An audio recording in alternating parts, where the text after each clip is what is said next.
ನೇಪಾಳದಲ್ಲಿ ಸಂಭವಿಸಿರುವಂತಹ ಪ್ರವಾಹದ ಭೀತಿ, ಪ್ರವಾಹ ಅಕ್ಷರಶಃ ನೇಪಾಳದ ಜನ ಕಣ್ಣೀರಿಡ್ತಿದ್ದಾರೆ. ತಿನ್ನೋದಕ್ಕೆ ಆಹಾರ ಇಲ್ಲ, ಸೂರುಗಳನ್ನು ಕಳೆದುಕೊಂಡಿದ್ದಾರೆ. ಒಂದು ಪ್ರದೇಶದಿಂದ ಮತ್ತೊಂದು ಪ್ರದೇಶಕ್ಕೆ ಸುರಕ್ಷಿತವಾಗಿ ನಾನು ಹೋಗ್ಬಿಡಬೇಕು ಅಂತ ಹೇಳಿದ್ರೆ ಹೆದ್ದಾರಿಗೆ ಹೆದ್ದಾರಿನೇ ಇಲ್ಲ, ಸೇತುವೆಗಳೇ ಕುಸಿದು ಹೋಗ್ಬಿಟ್ಟಿದೆ. ಇವೆಲ್ಲದ ನಡುವೆ ಸುರಕ್ಷಾ ಕಾರ್ಯಾಚರಣೆ ನಡೀತಾ ಇದೆ. ಅವರನ್ನು ಸುರಕ್ಷಿತವಾಗಿ ಕರೆದುಕೊಂಡು ಬರಬೇಕು ಅನ್ನುವ ಕಾರಣಕ್ಕಾಗಿ ಕಾರ್ಯಾಚರಣೆಯೂ ಕೂಡ ನಡೀತಾ ಇದೆ. ಭಾರತವೂ ಕೂಡ ಸಪೋರ್ಟ್ ಮಾಡ್ತಾ ಇದೆ. ಇವೆಲ್ಲದ ನಡುವೆ ಒನ್ಸ್ ಅಗೇನ್ ಸಾವಿನ ಸಂಖ್ಯೆ ಏರಿಕೆಯಾಗಿದೆ. ರಕ್ಷಣಾ ಕಾರ್ಯಾಚರಣೆಗಳು ನಡೀತಾ ಇದೆ. ಅನೇಕ ಜನ ಈ ಘಟನೆಯಲ್ಲಿ ಬದುಕುಳಿದವರು ಇದೀಗ ತಮ್ಮ ಅನಿಸಿಕೆಗಳನ್ನು ಮತ್ತು ತಮ್ಮ ಅನುಭವಗಳನ್ನು ಹೇಳ್ಕೊಳ್ಳೋ ಪ್ರಯತ್ನವನ್ನು ಮಾಡ್ತಾ ಇದ್ದಾರೆ. ಅವರ ಅನುಭವಗಳನ್ನು ಕೇಳಿಬಿಟ್ರೆ ಕಣ್ಣೀರು ಬಂದ್ಬಿಡುತ್ತೆ. ಯಾರೋ ಎಷ್ಟೋ ಜನ ತಮ್ಮ ಕುಟುಂಬದವರನ್ನು ತಮ್ಮ ಕಣ್ಣೆದುರಿಗೆ ಕಳೆದುಕೊಂಡ್ರು, ಯಾರೋ ಎಷ್ಟೋ ಜನ ತಮ್ಮ ಮನೆಗಳನ್ನು ತಮ್ಮ ಕಣ್ಣೆದುರಿಗೆ ಕಳೆದುಕೊಂಡ್ರು, ಅವರ ಮಕ್ಕಳನ್ನು ಕಳೆದುಕೊಳ್ಳುವ ಹಂತಕ್ಕೆ ಹೋಯಿತು. ಯಾರೋ ಪ್ರವಾಸಿಗೆ ಹೋಗಿದ್ರು ಭಾರತದಿಂದ ಅನೇಕ ಜನ, ಆ ಪ್ರವಾಸಿಗರು ತಮ್ಮ ಮುಂದೆ ಇದ್ದಂಥ ಒಂದು ಬಸ್ ನೀರಿನಲ್ಲಿ ತೇಲು ಹೋಗಿದ್ದನ್ನು ನೋಡಿದ್ರು. ಅದರಿಂದ ನಾವು ವಾಪಸ್ ಬಂದ್ವಿ, ಹೀಗಾಗಿ ನಾವು ಬದುಕ್ಬಿಟ್ಟಿದ್ದೀವಿ, ನಾವು ಹೆಂಗೆ ಬದುಕಿದ್ವಿ ಅಂತ ಗೊತ್ತಾಗಲಿಲ್ಲ ಅಂತ ಅನೇಕ ಜನ ಹೇಳ್ತಿದ್ದಾರೆ. ಇನ್ಯಾರೋ ಫೋನ್ ಮಾಡಿ ಅವರ ಕುಟುಂಬಸ್ಥರಿಗೆ ಹೇಳ್ತಾ ಇದ್ರಂತೆ, ನೋಡು ಸುಂದರವಾದ ಹಿಮಾಲಯ ನನ್ನ ಎದುರಿಗೆ ಕಾಣಿಸ್ತಿದೆಯಲ್ಲ, ಇದನ್ನು ನೋಡಿ ಕಣ್ ತುಂಬಿಕೊಳ್ಳುವಂತ ವಿಡಿಯೋ ಕಾಲ್ನಲ್ಲಿ ಹೇಳ್ತಾ ಇದ್ರಂತೆ. ವಿಡಿಯೋ ಕಾಲ್ನಲ್ಲಿ ತೋರಿಸ್ತಾ ಇದ್ದಂತಹ ಸಮಯದಲ್ಲಿ ಸಂಪೂರ್ಣವಾಗಿ ಅದು ಪ್ರವಾಹ ಬಂದಿದ್ದರ ಕಾರಣಕ್ಕಾಗಿ ಮೊಬೈಲ್ ಆಫ್ ಆಗಿದೆ. ಇವತ್ತಿನ ತನಕ ಪತ್ತೆ ಇಲ್ಲ. ಎಲ್ಲ ಘಟನೆಗಳು ಕೂಡ ನೇಪಾಳದಲ್ಲಾಗಿದೆ. ಹಾಗಾದರೆ ಈ ಘಟನೆಗೆ ಕಾರಣ ಏನು? ನಾವು ನಿನ್ನೆಯೂ ಕೂಡ ಹೇಳಿದ್ವಿ, ಹಿಮಾಲಯ ಪರ್ವತ ಶ್ರೇಣಿಯಲ್ಲಿ ಏರಿಕೆ ಆಗ್ತಾ ಇರುವಂತಹ ತಾಪಮಾನ, ಅಲ್ಲಿ ತಾಪಮಾನದ ಹೆಚ್ಚಳದ ಪರಿಣಾಮವಾಗಿ ಹಿಮ ನದಿಗಳು ಕರಗ್ತಾ ಇರೋದು, ಅದು ಸರೋವರ ಒಡೆದು ಹೋಗಿ ನಂತರ ಪ್ರವಾಹದ ಭೀತಿ ಆಗ್ತಾ ಇರೋದು. ಹಾಗಾದರೆ ಇವತ್ತು ನೇಪಾಳದಲ್ಲಿ ಏನೇನಾಯಿತು, ಅಲ್ಲಿರುವಂಥ ಕರುಣಾಜನಕ ಕಥೆಗಳೇನು, ಎರಡನೇ ಸ್ಟೋರಿಯಲ್ಲಿ ನೋಡ್ತಾ ಹೋಗೋಣ. ನೇಪಾಳದಲ್ಲಿ ಜಲಪ್ರಳಯ ಆಗಿದೆ. ಸಾವಿನ ಸಂಖ್ಯೆ 469ಕ್ಕೆ ಏರಿಕೆ ಆಗಿದೆ. ನೇಪಾಳ ಮತ್ತು ಟಿಬೆಟ್ ಗಡಿಯಲ್ಲಿ ಹಠಾತ್ ಪ್ರವಾಹ ಆಯಿತು. ಈವರೆಗೆ 500ಕ್ಕೂ ಹೆಚ್ಚು ಜನ ಮೃತಪಟ್ಟಿದ್ದಾರೆ. ಇದರಲ್ಲಿ ನೇಪಾಳದವರಿದ್ದಾರೆ, ವಿದೇಶಿ ಪ್ರವಾಸಿಗರಿದ್ದಾರೆ. ಅನೇಕ ಜನ ಹಿಮಾಲಯದ ಟ್ರಕ್ಕಿಂಗ್ನ ಕಾರಣಕ್ಕಾಗಿ, ಅಂದರೆ ಮೌಂಟ್ ಎವರೆಸ್ಟ್ ಅಂತ ಪರ್ವತಗಳಿದೆ ಅಂತ ನಾನೇನು ಹೇಳಿದ್ನಲ್ಲ ನೇಪಾಳದಲ್ಲಿ, ಆ ಟ್ರಕ್ಕಿಂಗ್ ಮಾಡೋ ಕಾರಣಕ್ಕಾಗಿ ಅನೇಕ ಜನ ಹೋಗಿದ್ರು. ಕೈಲಾಸ ಮಾನಸ ಸರೋವರ ಯಾತ್ರೆಗೆ ಅನೇಕ ಜನ ಹೋಗಿದ್ರು. ಪ್ರವಾಸದ ಕಾರಣಕ್ಕಾಗಿ ಹೋಗಿದ್ರು. 389 ಮಂದಿ ಇಲ್ಲಿ ನೇಪಾಳದವರು, ಉಳಿದವರು ಟಿಬೆಟ್ನ ನಿವಾಸಿಗಳಂತೆಲ್ಲ ಹೇಳ್ತಾ ಇದ್ದಾರೆ. ರಸ್ತೆಗಳು, ಸೇತುವೆಗಳು ಸಂಪೂರ್ಣವಾಗಿ ಚೂರು ಚೂರಾಗಿ ಹೋಗ್ಬಿಟ್ಟಿದೆ.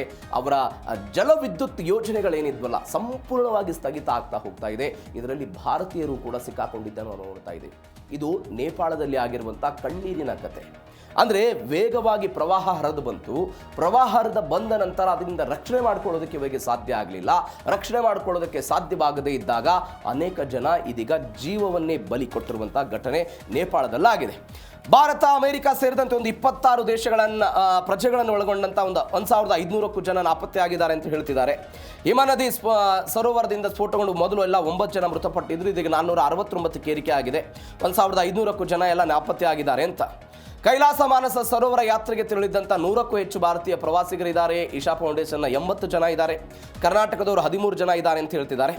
ನೇಪಾಳ ಸರ್ಕಾರದ ಒಂದು ವರದಿಯ ಪ್ರಕಾರ ವಾಹನ ಸಂಚಾರಕ್ಕೆ ಯೋಗ್ಯವಾಗಿದ್ದಂಥ 19 ಕಾಂಕ್ರೀಟ್ ಸೇತುವೆಗಳು ಮತ್ತು ಕಣಿವೆಗಳನ್ನು ಸಂಪರ್ಕ ಮಾಡ್ತಾ ಇದ್ದಂಥ 40ಕ್ಕೂ ಹೆಚ್ಚು ತೂಗು ಸೇತುವೆಗಳು ಈ ಪ್ರವಾಹದ ನೀರಿನ ರಭಸಕ್ಕೆ ಸಂಪೂರ್ಣವಾಗಿ ಕೊಚ್ಚಿ ಹೋಗಿವೆ ಅಂತ ನೇಪಾಳ ಸರ್ಕಾರ ಹೇಳ್ಕೊಳ್ತಾ ಇದೆ.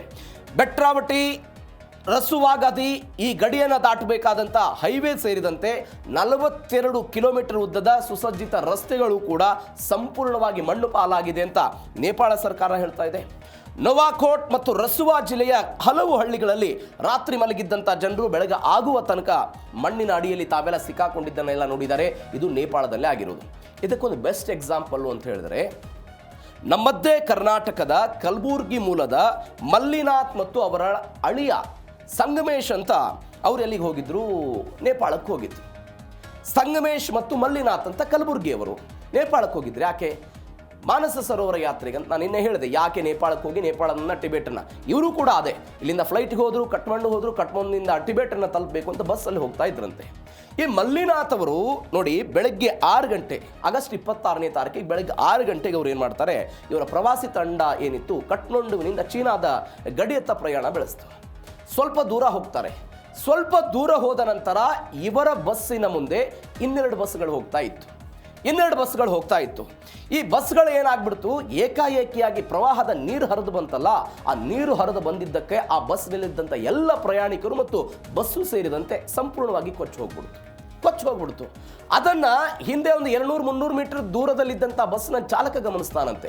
ಗಮನಿಸಿದ ತಕ್ಷಣವೇ ಅಲ್ಲಿಂದ ವೇಗವಾಗಿ ವಾಪಸ್ ಬಸ್ಸನ್ನು ರಿಟರ್ನ್ ತೆಗೆದುಕೊಂಡಿದ್ದರ ಪರಿಣಾಮವಾಗಿ ಇವತ್ತು ನಾವು ಜೀವಂತವಾಗಿದ್ದೀವಿ. ಒಂದು ವೇಳೆ ನಮಗೆ ಮುನ್ಸೂಚನೆ ಗೊತ್ತಾಗದೆ ಹೋಗಿದ್ರೆ ನಾವು ಕೂಡ ಘಟನೆಯಲ್ಲಿ ಮೃತಪಡ್ತಿದ್ವಿ ಅಂತ ಇದೀಗ ಮಲ್ಲಿನಾಥ್ ಅವರು ಹೇಳಿಕೊಟ್ಟಿರುವಂಥ ಒಂದು ಮಾತು. ಇದು ಒಂದು ಘಟನೆ. ಮತ್ತೊಂದು ಘಟನೆ ನಾನು ನಿಮಗೆ ಉಲ್ಲೇಖ ಮಾಡ್ತಾ ಇದ್ದೆ. ಪ್ರವಾಹ ಬರ್ತಾ ಇತ್ತು, ಇನ್ನೇನು ಕೆಲವೇ ನಿಮಿಷ ಬಾಕಿ ಇದೆ, ಬರಬೇಕದ ನೀರು. ಅಲ್ಲಿಯ ಜನ ವಿಡಿಯೋ ಕಾಲ್ ಮಾಡಿದ್ರು, ಭಾರತೀಯರೇ. ಹಿಮಾಲಯದ ಪರ್ವತ ಶ್ರೇಣಿಯನ್ನು ತೋರಿಸೋದಕ್ಕೆ ವಿಡಿಯೋ ಕಾಲಲ್ಲಿ ತೋರಿಸ್ತಾ ಇದ್ರಂತೆ. ಆ ಕುಟುಂಬಸ್ಥರು ಕೂಡ ಅದನ್ನು ನೋಡ್ತಾ ಇದ್ರು. ಆದರೆ ತತ್ಕ್ಷಣವೇ ಪ್ರವಾಹ ಬಂತು, ನೀರಿನಲ್ಲಿ ಮುಳುಗಿ ಹೋಗ್ಬಿಟ್ರು. ವಾಪಸ್ ಅವರು ಎಲ್ಲಿದ್ದಾರೆ, ಏನಿದ್ದಾರೆ, ಅದೇ ಅಂತಿಮ. ವಿಡಿಯೋ ಕಾಲ್ನಲ್ಲಿ ಏನು ಮಾತಾಡಿದ್ರಲ್ಲ ಅದೇ ಅಂತಿಮ. ಇಲ್ಲಿಯ ತನಕ ಏನಾಗಿಲ್ಲ ಅಂತ ಅವರು ಕುಟುಂಬಸ್ಥರು ಹೇಳ್ತಿದ್ದಾರೆ. ಅವರ ಫೋನ್ಗಳೆಲ್ಲ ಸ್ವಿಚ್ ಆಫ್ ಆಗಿಬಿಟ್ಟಿದೆ. ಹೀಗಾಗಿ ಅವರು ಎಲ್ಲಿದ್ದಾರೆ, ಏನು, ಯಾವುದು ಕೂಡ ನಮಗೆ ಸಂಪರ್ಕಕ್ಕೆ ಗೊತ್ತಿಲ್ಲ ಅಂತ ಅವರ ಕುಟುಂಬಸ್ಥರು ಇದೀಗ ಕಣ್ಣೀರು ಹಾಕ್ತಾ ಇರೋದು. ಇವು ಅಲ್ಲಿ ನಡೆದಿರುವಂತಹ ಅಕ್ಷರಶಃ ಘಟನೆಗಳು. ಕೆಲವೊಂದಿಷ್ಟು ಜನ ಬದುಕನ್ನು ಉಪಯೋಗಿಸ್ಕೊಂಡು ಅಥವಾ ಬದುಕುಬಿಟ್ಟಿದ್ದಾರೆ, ಕೆಲವೊಂದಿಷ್ಟು ಜನ ಈ ಘಟನೆಗಳಲ್ಲಿ ಮೃತಪಟ್ಟಿದ್ದನ್ನು ನೋಡ್ತಾ ಇದ್ದೇವೆ. ಇದು ಒಂದು. ಇವೆಲ್ಲದರ ನಡುವೆ 290 ಭಾರತೀಯರು ನಾಪತ್ತೆಯಾಗಿದ್ದಾರೆ. ಅನೇಕ ಜನ ಕೈಲಾಸ ಮಾನಸ ಸರೋವರ ಯಾತ್ರೆಗೆ ಹೋಗಿದ್ರು ಬೇರೆ ಬೇರೆ ಕಾರಣಕ್ಕೆ. 290 ಭಾರತೀಯ ಯಾತ್ರಿಕರು ಸುಳಿವಿಲ್ಲ. ಇಶಾ ಫೌಂಡೇಶನ್ ತಮಿಳುನಾಡಿನ ಪ್ರವಾಸಿಗರ ಸ್ಥಿತಿ ಅಯೋಮಯ ಆಗಿಬಿಟ್ಟಿದೆ. ನಾನಿನ್ನೇ ಕೂಡ ಹೇಳಿದೆ, ವಿಜಯ್ ಅವರು ಅದಕ್ಕಾಗಿಯೇ ಒಂದು ಪ್ರತ್ಯೇಕವಾದಂತಹ ತಂಡವನ್ನು ರಚನೆ ಮಾಡಿದ್ದಾರೆ. ಆ ತಂಡದ ಮುಖಾಂತರ ಅವರನ್ನು ಸಂರಕ್ಷಣೆ ಮಾಡುವ ಹಂತಕ್ಕೆ ನಾವೆಲ್ಲ ಹೋಗ್ತೀವಿ ಅಂತೆಲ್ಲ ಹೇಳ್ತಾ ಇದ್ರು. ನಾನೇನು ಹೇಳಿದೆ, ಯಾಕೆ ಅಂತ ಹೇಳಿದರೆ ಅಲ್ಲಿ ನಿಮ್ಮ ವೀಸಾ ಆಗಿರ್ಬೋದು, ನಿಮ್ಮ ಡಾಕ್ಯುಮೆಂಟ್ಸ್ಗಳಾಗಿರ್ಬೋದು, ಈ ಚೆಕ್ಕಿಂಗ್ ಪಾಯಿಂಟ್ ಇರುತ್ತಲ್ಲ, ಆ ಚೆಕ್ಕಿಂಗ್ ಪಾಯಿಂಟ್ನಲ್ಲಿ ಇರುವಂತಹ ಸಮಯದಲ್ಲಿ ಇಂಥದ್ದೊಂದು ಭೀಕರ ಪ್ರವಾಹ ಆಗಿದ್ದರ ಕಾರಣಕ್ಕಾಗಿ ಅನೇಕ ಜನ ಅಲ್ಲಿ ಸಿಕ್ಕಾಕೊಂಡಿದ್ದಾರೆ. ವಿದೇಶಾಂಗ ಸಚಿವ ಎಸ್ ಜೈಶಂಕರ್ ಅವರೆಲ್ಲ ಮೇಲ್ವಿಚಾರಣೆ ಮಾಡ್ತಿದ್ದಾರೆ. 84 ಭಾರತೀಯರ ರಕ್ಷಣೆ ಆಗಿದೆ. ಟಿಬೆಟ್ನಲ್ಲಿ 200 ಮಂದಿ ಎಲ್ಲ ಸಿಕ್ಕಾಕೊಂಡಿದ್ದಾರೆ ಎನ್ನುವಂತಹ ವರದಿಗಳು ಸದ್ಯಕ್ಕೆ ಬರ್ತಾ ಇರೋದು. ಅನೇಕ ಜನ ಕೈಲಾಸ ಮಾನಸ ಸರೋವರ ಯಾತ್ರೆಗೆ ಹೋಗಿದ್ರು, ಹಿಮಾಲಯಕ್ಕೆ ಟ್ರಕ್ಕಿಂಗ್ ಹೋಗಿದ್ರು.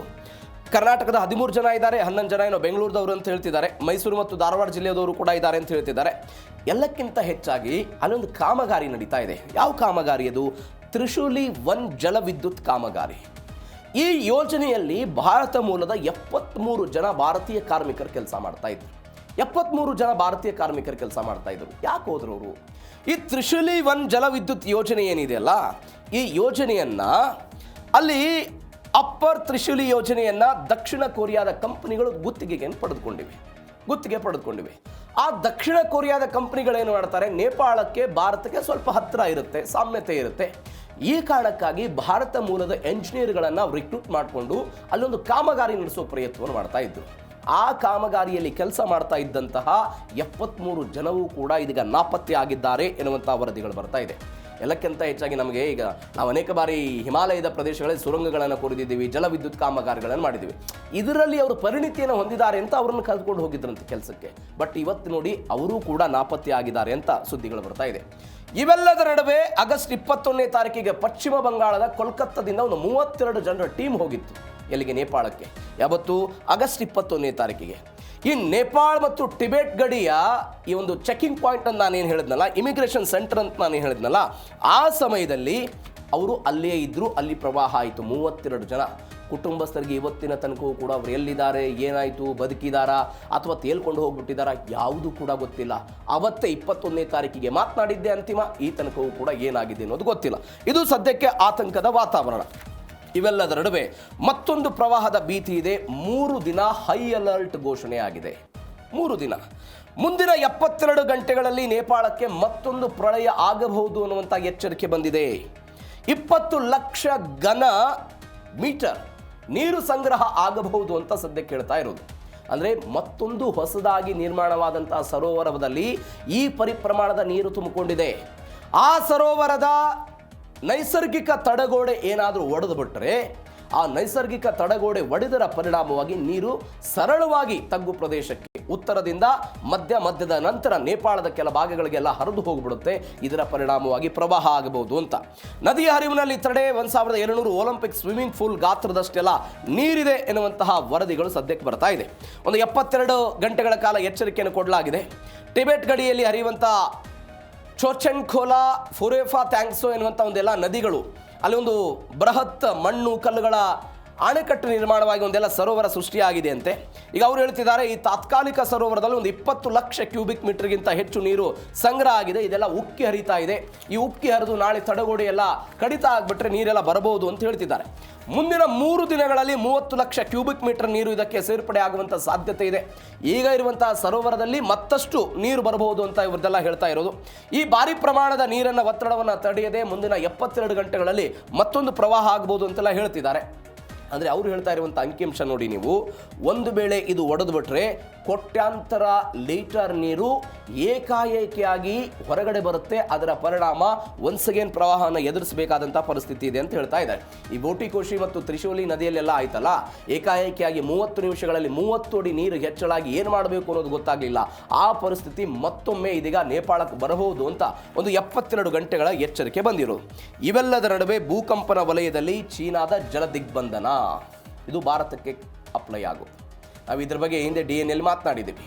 ಟಿಬೆಟ್ನ ಬ್ರಹ್ಮಪುತ್ರ ನದಿಗೆ ಅಡ್ಡಲಾಗಿ ಚೀನಾ ಒಂದು ಬೃಹತ್ ಅಣೆಕಟ್ಟನ್ನು ನಿರ್ಮಾಣ ಮಾಡ್ತಾ ಇದೆ. ಈಗ ತಾನು ನಿರ್ಮಿಸಿರುವಂತಹ ಅಣೆಕಟ್ಟಿನ 3 ಪಟ್ಟು ದೊಡ್ಡದು, ಅಂದರೆ ಮೆಡಾಗ್ ಎನ್ನುವಂಥ ಒಂದು ಅಣೆಕಟ್ಟಿದು 60,000 ಮೆಗಾವ್ಯಾಟ್ ವಿದ್ಯುತ್ತನ್ನು ಉತ್ಪಾದನೆ ಮಾಡಬಲ್ಲಂತಹ ವಿಶ್ವದ ಅತಿ ದೊಡ್ಡ ಅಣೆಕಟ್ಟನ್ನು ಅವರು ಕಟ್ತಾ ಇದ್ದಾರೆ. ಚೀನಾದ ಪ್ರಸಿದ್ಧ ತ್ರೀ ಗ್ರೋಜರ್ಸ್ ಅಣೆಕಟ್ಟಿಗಿಂತಲೂ ಕೂಡ 3 ಪಟ್ಟು ದೊಡ್ಡದಾದಂಥ ಯೋಜನೆ ಇದು. $167 ಬಿಲಿಯನ್ ವೆಚ್ಚ ಮಾಡ್ತಿದ್ದಾರೆ. 2033ರ ವೇಳೆಗೆ ಮುಗಿಸಬೇಕು ಎನ್ನುವಂಥ ಆಲೋಚನೆಯಲ್ಲಿದ್ದಾರೆ. ಅಣೆಕಟ್ಟು ನಿರ್ಮಾಣವಾಗ್ತಾ ಇರುವಂಥ ಜಾಗದಲ್ಲಿ ಫೈಸನ್ ಫಾಲ್ಟ್ ರೇಖೆ ಇದೆ ಅನ್ನೋದು ಸದ್ಯಕ್ಕೆ ಆತಂಕ ಇರೋದು. ಟಿಬೆಟ್ನ ಯಾರ್ಲಿಂಗ್ ತಾಂಗ್ಫೋ ಎನ್ನುವಂಥ ಒಂದು ನದಿ, ಅದಕ್ಕೆ ಆ ರೀತಿಯಲ್ಲಿ ಕರೀತಾರೆ. ನಾವು ಬ್ರಹ್ಮಪುತ್ರ ಅಂತ ಕರಿತೀವಿ. ಮತ್ತು ಬಾಂಗ್ಲಾದೇಶಕ್ಕೂ ಕೂಡ ಹರಿದು ಹೋಗುತ್ತೆ. ಬಾಂಗ್ಲಾದಲ್ಲಿ ಅದಕ್ಕೆ ಬೇರೆ ಹೆಸರಿಂದ ಕರೀತಾರೆ. ಅದಕ್ಕೆ ಚೀನಾದವರು ಏನು ಮಾಡ್ತಿದ್ದಾರೆ, ಒಂದು ಮೆಡಾಗ್ ಎನ್ನುವಂಥ ಒಂದು ಅಣೆಕಟ್ಟನ್ನು ಕಟ್ತಾ ಇದ್ದಾರೆ. ಹೆಚ್ಚು ಕಡಿಮೆ 14 ಲಕ್ಷ ಕೋಟಿ ರೂಪಾಯಿ ಇದಕ್ಕೆ ಇನ್ವೆಸ್ಟ್ಮೆಂಟನ್ನು ಮಾಡಿ ಈ ಯೋಜನೆಯನ್ನು ಚೀನಾದವರೆಲ್ಲ ಕೈಗೆತ್ತಿಕೊಂಡ್ರು. ತ್ರೀ ಗ್ರೋಜರ್ಸ್ ಎನ್ನುವಂತಹ ಅಣೆಕಟ್ಟು ಏನಿದೆ ಅದಕ್ಕಿಂತ 3 ಪಟ್ಟು ದೊಡ್ಡದು ಅಂತ ಹೇಳ್ತಿದ್ದಾರೆ. ಎಲ್ಲಕ್ಕಿಂತ ಆತಂಕದ ವಿಚಾರ ಅಂತ ಹೇಳಿದ್ರೆ, ನಮ್ಮ ದೇಶದ ಅರುಣಾಚಲ ಪ್ರದೇಶಕ್ಕೆ ಕೇವಲ 50 ಕಿಲೋಮೀಟರ್ ದೂರದಲ್ಲಿರುವಂತಹ ಒಂದು ಪ್ರದೇಶದಲ್ಲಿ ಈ ಮೆಡಾಗ್ ಎನ್ನುವಂಥ ಅಣೆಕಟ್ಟನ್ನು ನಿರ್ಮಾಣ ಮಾಡ್ತಾ ಇದ್ದಾರೆ. ಯಾಕೆ ಆತಂಕ ಅಂತ ಹೇಳಿದ್ರೆ, ನಾನು ನಿನ್ನೆ ನಿಮಗೆ ಒಂದು ಮಾತು ಹೇಳಿದೆ. ಹಿಮಾಲಯ ಪ್ರದೇಶ ಹೇಗೆ ರೂಪ ಆಯಿತು, ಭಾರತ ಮತ್ತು ಯುರೇಷಿಯನ್ ಟೆಕ್ಟೋನಿಕ್ ಪ್ಲೇಟ್ಗಳು ಏನು ಡಿಕ್ಕಿ ಹೊಡೆದಿದ್ದರ ಪರಿಣಾಮವಾಗಿ ಆಯಿತು ಅಂತ ನಾನೆಲ್ಲ ಹೇಳಿದ್ನಲ್ಲ, ಆ ಡಿಕ್ಕಿ ಹೊಡೆಯುವಂಥ ಒಂದು ಪ್ರದೇಶ ಏನಿದೆಯಲ್ಲ, ಆ ಪ್ರದೇಶದಲ್ಲಿ ಅತಿ ಹೆಚ್ಚು ಭೂಕಂಪನ ಸಂಭವಿಸುತ್ತೆ ಅಂತ ವರದಿಗಳು ಬಂದಿದೆ. 2017ರಲ್ಲಿ ಅಲ್ಲಿ ಭೂಕಂಪನ ಆಗಿತ್ತು. 2025ರಲ್ಲಿ 7.1ರ ತೀವ್ರತೆಯಲ್ಲಿ ಭೂಕಂಪ ಸಂಭವಿಸಿತ್ತು. ಆ ಪ್ರದೇಶದಲ್ಲಿ ಇವತ್ತು ಚೀನಾ ಏನು ಮಾಡ್ತಾ ಇದೆ, ಅಣೆಕಟ್ಟನ್ನು ನಿರ್ಮಿಸುವ ಹಂತಕ್ಕೆ ಹೋಗ್ತಾ ಇದೆ. ಇದು ಭಾರತಕ್ಕೆ ಒಂದು ಆತಂಕವನ್ನು ತಂದಿಟ್ಟಿದೆ ಅನ್ನೋದು ಸದ್ಯಕ್ಕೆ ಬರ್ತಾ ಇರುವಂಥ ಡೀಟೇಲ್ಸು. ಎಲ್ಲಕ್ಕಿಂತ ಹೆಚ್ಚಾಗಿ ಮತ್ತೊಂದು ಆಘಾತಕಾರಿ ಏನು ಅಂಶ ಅಂದರೆ, ಈ ಫೈಸನ್ ಫಾಲ್ಟ್ ಅಂತ ನಾವೇನು ಕರಿತೀವಿ, ಒಂದು ಭೂಕಂಪನದ ರೇಖೆ ಇದು. ಯಾವ ಭೂಕಂಪನ ರೇಖೆ ಫೈಸನ್ ಫಾಲ್ಟ್ ಇದೆಯಲ್ಲ, ಅಲ್ಲಿಯೇ ಇವರು ಈ ಅಣೆಕಟ್ಟನ್ನು ಕಟ್ತಾ ಇದ್ದಾರೆ. ಈಗ ಜಾಗತಿಕವಾಗಿ ಭಾರತ ಸೇರಿದಂತೆ ಬೇರೆ ಬೇರೆ ದೇಶಗಳ ಆತಂಕ ಏನು ಅಂತ ಹೇಳಿದ್ರೆ, ನಾಳೆ ಹೆಚ್ಚು ಕಡಿಮೆಯಾಗಿ ಭೂಕಂಪ ಸಂಭವಿಸಿಬಿಟ್ಟು ಸ್ವತಃ ಚೀನಾದ ತಜ್ಞರೇ ಇದರ ಬಗ್ಗೆ ಆತಂಕವನ್ನು ವ್ಯಕ್ತಪಡಿಸಿದ್ದಾರೆ. ಭೂಕಂಪ ಸಂಭವಿಸಿಬಿಟ್ರೆ 7.1ರ ತೀವ್ರತೆಯ ಭೂಕಂಪ 2025ರಲ್ಲಿ ಆಗಿದೆ ಅಂತ ಹೇಳಿದ್ರೆ, ಆ ತೀವ್ರತೆ ಮತ್ತಷ್ಟು ಹೆಚ್ಚಳ ಆಗ್ಬೋದು. ಆ ಅಣೆಕಟ್ಟು ಒಡೆದು ಬಿಟ್ರೆ ಅರುಣಾಚಲ್ ಪ್ರದೇಶ ಸೇರಿದಂತೆ ಭಾರತದ ಬೇರೆ ಬೇರೆ ರಾಜ್ಯಗಳ ಪರಿಸ್ಥಿತಿ ಏನಾಗುತ್ತೆ, ಈ ಆತಂಕ ಸಹಜವಾಗಿದೆ. ಇವೆಲ್ಲದರ ನಡುವೆ ಇದೀಗ ದೊಡ್ಡ ಮಟ್ಟದ ಬೆಳವಣಿಗೆಗಳಾಗ್ತಾ ಇದ್ದದ್ದನ್ನು ನೋಡ್ತಾ ಇದ್ದೀವಿ. ಇದಕ್ಕೆ ಮತ್ತೊಂದು ಬೆಳವಣಿಗೆ ನೋಡಿ ನೀವು, ಭಾರತದ 6 ರಾಜ್ಯಗಳು ಯಾವ್ಯಾವುದು, ಸಿಕ್ಕಿಂ ಆಗಿರ್ಬೋದು, ಹಿಮಾಚಲ್ ಪ್ರದೇಶ, ಅದಾದ ಜಮ್ಮು ಕಾಶ್ಮೀರ, ಅರುಣಾಚಲ್ ಪ್ರದೇಶ್ ಮತ್ತು ಉತ್ತರಾಖಂಡ್. ಈ ಉತ್ತರಾಖಂಡ್ ಸೇರಿದಂತೆ ಈ 6 ರಾಜ್ಯಗಳಿಗೆ ಹೆಂಗೆ ಎಫೆಕ್ಟ್ ಆಗುತ್ತೆ, ಈ ಅಣೆಕಟ್ಟಾಯಿತು. ಇವೆಲ್ಲದರ ನಡುವೆ ಮತ್ತೊಂದು ಬೆಳವಣಿಗೆ ಏನು ಅಂತ ಹೇಳಿದ್ರೆ, ಇಲ್ಲಿ 1990ರ ದಶಕದಲ್ಲಿ ಎಷ್ಟಿತ್ತು, ಕೇವಲ ಹಿಮ ಸರೋವರಗಳ ಸಂಖ್ಯೆ ಕೇವಲ 107 ಇತ್ತಿಲ್ಲಿ. ಈ 6 ರಾಜ್ಯಗಳಿಗೆ ಸಂಬಂಧಪಟ್ಟದ್ದು 107 ಹಿಮ ಸರೋವರಗಳಿತ್ತು. ಆದರೆ 2024ಕ್ಕೆ ಅಂಕಿಅಂಶ 525ರಷ್ಟು ಹೆಚ್ಚಳ ಆಗಿ 669ಕ್ಕೆ ಏರಿಕೆಯಾಗಿದೆ. ಯಾವ ಹಿಮ ಸರೋವರ ಒಡೆದು ಇವತ್ತು ನೇಪಾಳ ಪ್ರವಾಹನ ಎದುರಿಸ್ತಾ ಇದೆಯೋ ಅದೇ ಪರಿಸ್ಥಿತಿ ನಾಳೆ ಭಾರತಕ್ಕೆ ಬರಬಹುದು ಎನ್ನುವಂಥ ಆತಂಕ ಇದೆ. ಒಂದು ಕಡೆ ಹಿಮ ಸರೋವರಗಳ ಸಂಖ್ಯೆ ಏರಿಕೆ ಆಗ್ತಾ ಇರೋದು, ಮತ್ತೊಂದು ಕಡೆ ಚೀನಾ ಅಣೆಕಟ್ಟನ್ನು ಕಟ್ತಾ ಇರೋದು, ಭೂಕಂಪದ ಭೀತಿ ಎದುರಾಗ್ತಾ ಇರೋದು. ಹೀಗಾಗಿ ನಮಗೆ ದೊಡ್ಡ ಮಟ್ಟದ ಆತಂಕ ಇದೆ. ಈ 669ರ ಪೈಕಿ 18 ಸರೋವರಗಳನ್ನು ಅತ್ಯಂತ ಅಪಾಯಕಾರಿ ಸರೋವರಗಳಂತ ಈಗಾಗಲೇ ಗುರುತಿಸುವ ಹಂತಕ್ಕೂ ಕೂಡ ಹೋಗಲಾಗಿದೆ. ಹೀಗಾಗಿ ಭಾರತ ಇದಕ್ಕೆ ತದ್ವಿರುದ್ಧವಾಗಿ ತಾನೂ ಕೂಡ ಒಂದು ಅಣೆಕಟ್ಟನ್ನು ಕಟ್ಟಬೇಕು ಅನ್ನುವಂಥ ಆಲೋಚನೆಯಲ್ಲಿದೆ. ಅದಕ್ಕೊಂದು ಪ್ಲಾನ್ ಕೂಡ ಆಗಿದೆ. ಅದೊಂದು ಮಾತು ಬೇರೆ. ಇದು ಒಂದು. ಇವೆಲ್ಲದರ ನಡುವೆ 3 ದೇಶ ಒಂದು ಪರ್ವತ ಒಗ್ಗೂಡುವುದಕ್ಕೆ ನೇಪಾಳ ಕರೆ ಕೊಟ್ಟಿರುವ ಬೆಳವಣಿಗೆ. ಸಹಜವಾಗಿ ನಾನು ನಿನ್ನೆಯೂ ಕೂಡ ಹೇಳಿದೆ, ಹೇಗೆ ಹಿಮಾಲಯ, ನೇಪಾಳ, ಭಾರತ ಸೇರಿದಂತೆ ಬೇರೆ ಬೇರೆ ದೇಶಗಳಿಗೆ ಒಂದು ರಕ್ಷಣೆಯಾಗಿತ್ತು, ಇವತ್ತು ಭಕ್ಷಕ ಆಗ್ತಾ ಇದೆ ಅನ್ನೋದ್ರ ಬಗ್ಗೆ ನಾನು ನಿನ್ನೆ ಹೇಳಿದೆ. ಇದೀಗ ಹವಾಮಾನ ಬದಲಾವಣೆಗಳೇನಾಗ್ತಾ ಇದೆ, ಆ ಹವಾಮಾನ ಬದಲಾವಣೆಯನ್ನು ಎದುರಿಸುವುದಕ್ಕೆ ನಾವೆಲ್ಲರೂ ಕೂಡ ಒಂದಾಗಬೇಕು ಅಂತ. ಒಂದು ಟ್ವಿಸ್ಟ್ ಏನು ಅಂತ ಹೇಳಿದ್ರೆ, ನಮ್ಮಲ್ಲೆಲ್ಲ ಹವಾಮಾನ ಇಲಾಖೆಗಳಿದೆ, ವಿಜ್ಞಾನ ಕೇಂದ್ರಗಳಿದೆ. ಈಗ ನೇಪಾಳಕ್ಕೆ ಸಪ್ರೇಟ್ ಇದೆ, ಭಾರತಕ್ಕೆ ಸಪ್ರೇಟ್ ಇದೆ. ಈ ಎಲ್ಲ ಸಪ್ರೇಟ್ಗಳು, ವಿಜ್ಞಾನ ಕೇಂದ್ರಗಳು ಮತ್ತು ಹವಾಮಾನ ಕೇಂದ್ರಗಳಿದ್ದಾಗಲೂ ಕೂಡ ಸರೋವರಗಳು ಯಾಕೆ ಉಗಮ ಆಗ್ತಾ ಇದೆ, ಅದು ಯಾವಾಗ ಒಡೆಯುತ್ತೆ, ಯಾವುದನ್ನೂ ಕೂಡ ಕಂಡು ಹಿಡಿಯೋದಕ್ಕೆ ಇವತ್ತಿನ ತನಕ ನಮ್ಮಿಂದ ಸಾಧ್ಯ ಆಗ್ತಾ ಇಲ್ಲ. ಈ ಸಾಧ್ಯವಾಗದೇ ಇರುವಂತಹ ಪ್ರಶ್ನೆಗೆ ನಾವು ಉತ್ತರವನ್ನು ತೆಗೆದುಕೊಳ್ಳಬೇಕು ಅನ್ನುವ ಕಾರಣಕ್ಕಾಗಿ ನೇಪಾಳದವರು ಇದೀಗ ನಾವೆಲ್ಲ ಒಂದಾಗಬೇಕು ಅಂತ. ಇದಕ್ಕೆ 2-3 ಬೆಸ್ಟ್ ಎಕ್ಸಾಂಪಲ್ ಇದೆ. ಕ್ವಿಕ್ ಆಗಿ 2013ರಲ್ಲಿ ಒಂದು ಕೇದಾರನಾಥ್ ದುರಂತ ಆಯಿತು ನಮ್ಮಲ್ಲಿ.